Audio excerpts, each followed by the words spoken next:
Hi, in this video we're going through an update to our GTA 5 Story Mode Investors Guide, where you'll learn how to make a boatload of money, even if you're playing offline, don't have access to a Rockstar Social Club account, or otherwise can't access the BAWSAQ Exchange in GTA 5.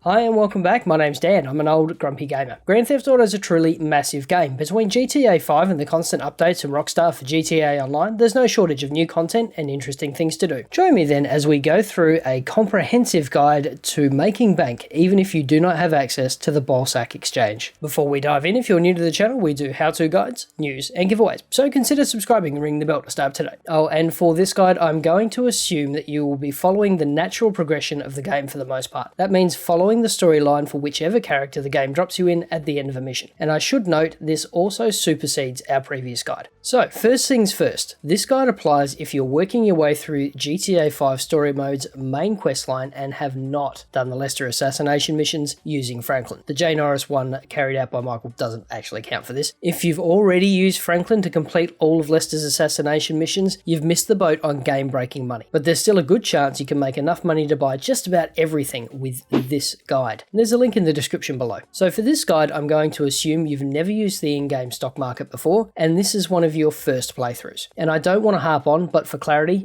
do not do the Lester assassination missions without your seed funding and investments in place. That means you do not visit the L on the map with Franklin when it becomes available. Can't stress it enough. Also, don't buy any of the businesses yet either, and steer away from vehicle mods, clothes, and tats too. If you already know what you're doing with the stock market, know how to quickly jump forward in time, and know the save scumming trick, you can jump ahead to the timestamp shown on screen, or use the shortcut in the description below. Rightio. The stock market in GTA 5 operates like the stock market in real life. Stocks go up and down based on in-world events, announcements, and general happenings. This can include a market reaction to a heist, the untimely death of a CEO, or news from rival companies. There's also some random fluctuations, but we're not going to worry about those. Instead, we'll be concentrating on the major market movers. Now, before we get to the actual stock tips, there's a few things we need to cover first, starting with the basic mechanics around buying and selling stock. The stock market is unlocked not long after Michael sorts out J. Norris in friend request, where we meet Ricky. To purchase stock, open your phone. That's up on your D-pad for a controller or the up arrow on your keyboard. Next, head to the internet icon. Click the Money and Services tab, and let's get started with the Liberty City Exchange, or the LCN.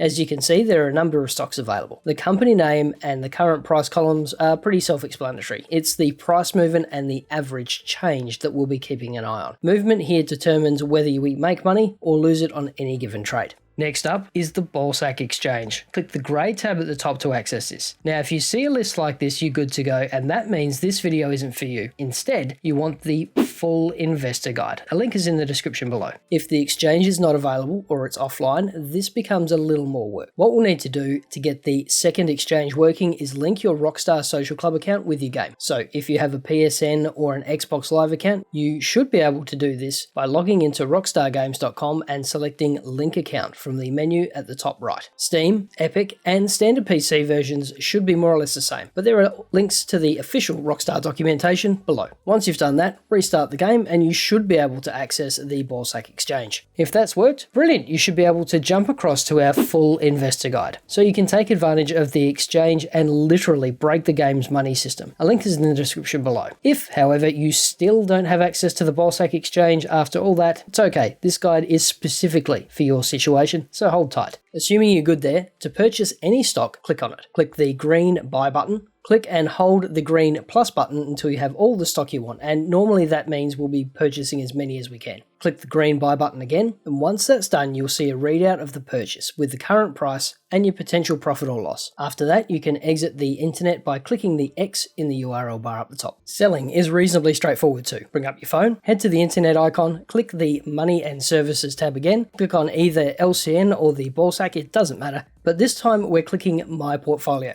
And if you're happy with the pricing, click Sell All. So with that one out of the way, there's two other concepts we need to cover before we get started. Firstly, jumping forward. In this case, jumping forward is the practice of advancing game time without actually having to spend hours on the game itself. This is normally done by saving a game. Simply go to bed with any character, either save or back out without saving, and the game advances a few hours. Now each character is a little different. Michael sleeps for 6 hours when he goes to bed, Franklin sleeps for 8, and Trevor for 12. So if we wanted to, say, advance one full day in the game, that's 24 hours, we'd need to send Trevor to bed twice, Franklin to bed 3 times, and Michael would need to go to bed 4 times. It's a bit of a pain in the backside, but it's a whole lot better than AFKing for the 48 minutes it would take to hit the same time in-game. The next trick is called save scumming, and we use it to maximize returns. GTA Story Mode has some volatility and a whole lot of timing built into the market, and sometimes that means we can miss our optimal sell price. To avoid this, check the price of a stock before you send your character to bed. So in this case, and I'm using a random stock here just for the sake of the example, we can see the stock I'm looking at is an all-time high of 13.6% profit. So let's save that, then advance one day by going to save, then backing out 3 times, because we're using Franklin, who sleeps 8 hours at a time. Now we check the stock again. This time it's gone down a little, so we'll keep at it. We'll advance another day, and this time we have a new all-time high, which is a yield around that 14.9% profit. So let's do a proper save. Jumping forward another day, we can see a slight dip here. I think the 14.9 was a better return, and it's likely going to be the best we're going to get. So let's go back to that last save and sell at that 14.9% mark. Open your pause menu, go to game, load game, and select the save slot you just used. Once the game loads, you can open the stock market and sell out. Most of the time it will be pretty close to that all-time high you sold on. This is not quite the way the game's meant to work, but hey, we're actively manipulating the stock market here, and it's all about that return on investment.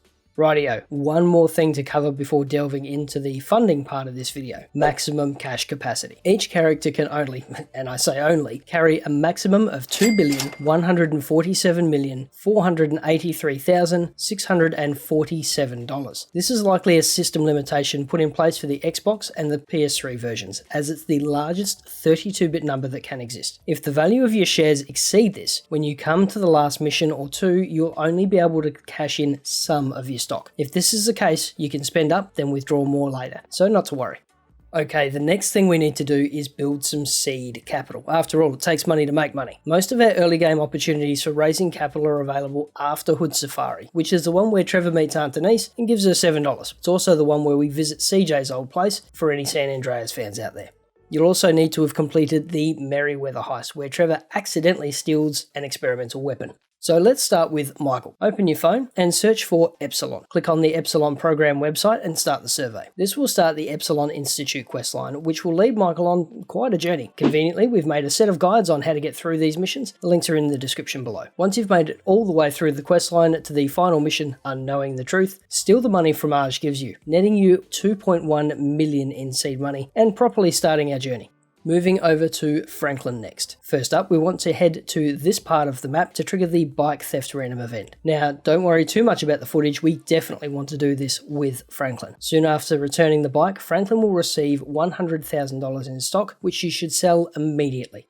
Next, head to the Sonar Collection stock on the western side of the map. With the money from the jewelry store job and the shares from the mountain bike, Franklin should have just enough money to purchase the dock. Once that's done, jump in the sub and collect 30 lots of nuclear waste to put an additional $690,000 in the kitty, plus get a refund on your original purchase price. Right, over to Trevor next. Now, Trevor already has some money, so we're just giving him a bit of a top up, starting with the Sonar Collection stock that Franklin just purchased. Head to the dock, jump in the dinghy, and head to this point on the map. Now, I know the footage shows Franklin here, but we definitely want to do this one with Trevor. Once you're close, dive down and dig amongst the reeds in front of this aircraft hull. There's still an old marker for the secret money briefcases that were removed a while back. If you can find it, there's an additional $12,000 for your trouble. After that, head to this Strangers and Freaks marker to start the Vinewood Souvenirs side quests with Nigel and Mrs. Thornhill. These are a bit of fun too, and nowhere near as tedious as those submarine collections. When you get to the last mission of the questline, the last act, where you go to dispose of Al Dinopoly, on the way to the drop-off, Al will offer you a bribe. Wait until the second offer of $10,000 and then drop him off. Sticking with Trevor, you should have received a message from Maud by the time we get to this point. Head to the Freaks and Strangers marker here, and Maud will give you 4 bounties to collect. Bring each of them in alive for an additional $40,000 in total. Heading to the base of the Altruist camp next, we'll find this odd scene, an approximation of a scene from No Country for Old Men, where we'll be able to finish off the remaining participants and collect an easy 25 grand. And the final round of Series A funding can be collected by completing the Altruist Challenge itself. This is where you drop off 4 poor souls to the Altruist camp, where it's strongly suspected these cannibals will make soup of them. I typically pick the most morally dubious characters to drop off, and as always, there is a complete guide available in the description below. And that's it for Trevor. It's worth noting that you shouldn't worry about any of the other businesses. Most of them lose money, and the Mackenzie Airfield hangar will take around about 4 hours of grinding before you even break even, let alone turn a profit. And that's it for early prep. With all this done, Michael should be sitting on a little under 3 million, with Franklin around the million mark and Trevor sitting on about 330 grand. Okay, so now it's time for our first investment. We're starting with Bilkington under the BET code. Now the great thing is this is all percentage based rather than pricing. That means that we can do these in any order and the returns will be more or less the same. Also, prices change from playthrough to playthrough. The percentages will remain on par between games though. Start by doing a hard save of your game. That's where we send the character to bed and create a new save file as opposed to the regular autosave or just going in and backing out. Next, we need to confirm that your game isn't bugged, which happens maddeningly often. Head to the stock exchange on your phone, find Bilkington, that's BIL, on the LCN exchange and purchase 1 share. 1 share. Exit out and go to bed and immediately back out, then check your phone again. If the share's there, your game is fine. If not, your game is bugged and you may need to refer to this guide or check out the video in the description below on how to fix it. Assuming your game's stock market is fine, sell the share back and head to the L on the map with Franklin to trigger the first real assassination mission. Complete the assassination, then head back to the safe house, and any character will do, but Trevor has the longest sleep time and will therefore take the fewest jumps. Using the sleep trick, advance time a couple of times. We want to jump ahead around about 2 in-game days. And in that time, the price of Bilkington, that's BIL, will tank. Buy the stock and then forward yourself another 6 days. This is a bit tedious, I know, but once you get there, you should be able to sell your stock for roughly 110 to 140% gains. Continuing on with the regular storyline, not worrying about any of the other Lester missions, the next investment opportunity needs a little bit of forward planning. So after Franklin and Trevor complete Eye in the Sky, and that's the one where we steal the car using the police chopper, load up each character with ammo so you can go without cash for a bit, and then buy Vangelico, that's VAG. A few missions later, after minor turbulence, and that's where Trevor boards a plane with a plane and then leaves via 4-wheel drive, Vangelico will spike, netting you a profit of between 40 and 50%. Now, I've not tested this, but commenter Toby Does R6 mentioned that they held off selling until after the Polito score and ended up making a whopping 85% on this sale. Again, I've not tested it, but it's worth a crack if you want. Okay, a few missions later, we have an opportunity to give Trevor a bit of a top up too. Once you've completed the mission Predator, where you hunt down some of the O'Neill boys using a sniper rifle from a chopper, a new Strangers and Freaks mission will unlock for Franklin, where you do a triathlon against Mary Ann Quinn. After you've completed the triath, immediately swap from Franklin to Trevor and then head to this location near where the end of the race was. Once you're there, you'll see a new random encounter. Rescue the young lady and drop her off, and a little while later, Trevor will receive a $60,000 reward. Our next investment opportunity isn't quite as lucrative, but it's still worth the effort. Once you've completed surveying the score, tool up again, and we'll need to go through 3 missions this time, then purchase Group Sex, that's GRU. Continue the storyline until you complete Fresh Meat, where Franklin rescues Michael from Cheng. Wait about 12 to 36 in-game hours for a profit of between 15 and 20%. After that, you can work your way through the regular storyline until you've completed the finale. Once you have completed the finale, and this works regardless of which ending you choose, although we will stick with the canon ending for this. So once you've completed one of the endings and you've received the Union Depository Funds from Lester, invest in Augury Insurance, that's AUG, immediately, whose stock has tanked due to the heist. Wait 2 to 3 in-game days, then divest for around 100% in gains.